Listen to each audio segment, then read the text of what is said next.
So we thought for this week's News at Kate, we'd do Top of the Pops. Let's start with a rundown of all the latest releases. John Worboys.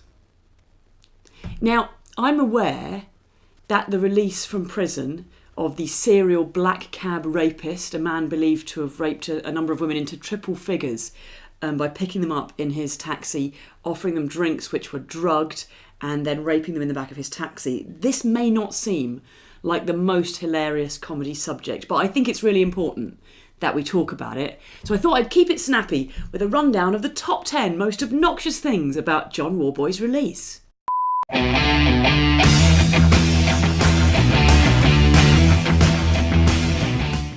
Starting at number 10, it's the fact that he served less than a month per victim. I mean, I've had advent calendars that lasted longer than that.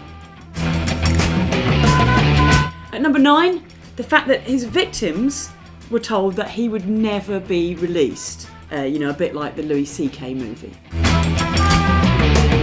At number 8, the fact that the CPS told some of his victims that there was no need for them to make statements or give evidence because he'd absolutely get convicted and put away for a really decent amount of time without their evidence, and now it turns out that wasn't true. At number 7, the fact that some more of his victims were told there just wasn't enough evidence to include their cases with a reasonable chance of conviction. Like if you woke up in a taxi feeling woozy at any point during that period, there's quite a lot of circumstantial evidence that says you may well have been raped by John Worboys. What we've basically learnt from 8 and 7 is that there is literally no excuse the CPS won't give to avoid prosecuting a rape case. Oh, rape's legal on a Tuesday. Oh, my cat at my homework. Right, number 6, the fact that on release he'll be given a new identity. Yeah, probably be played by Christopher Plummer or reinvented like Madonna. At number 5, it's the fact that he kept records at the time of his victims' addresses. Now, we don't know whether he found any way to retain those records, but there's no need to be nervous because we all know that cab drivers just have no memory for street addresses.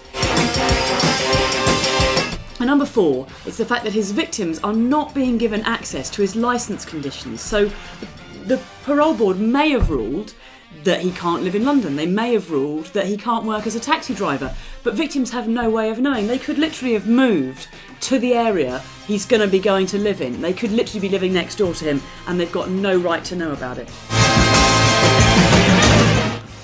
Powering in at number 3 is the fact that 2 women who were raped by John Worboys went and reported him to the police several years before the convictions came through, and the police disbelieved them and ignored them. And after his conviction, they then sued the police because had they been taken seriously, dozens of other victims could have been protected.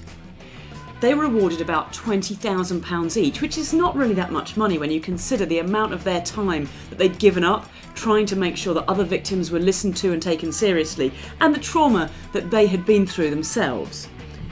And then the Metropolitan Police used taxpayer money to appeal against the compensation, right?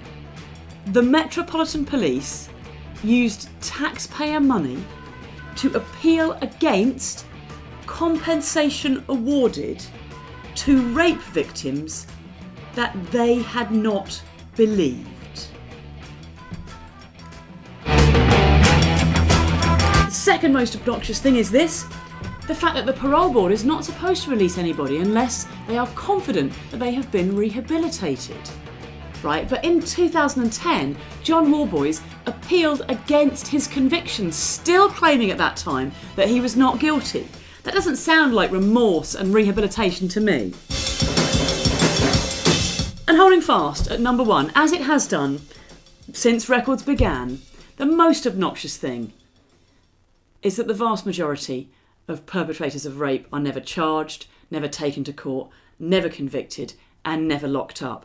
So wherever John Worboys is being released and whatever new identity he's been released under, he'll be walking down the street day in and day out past dozens of rapists who've never had so much as a ticking off.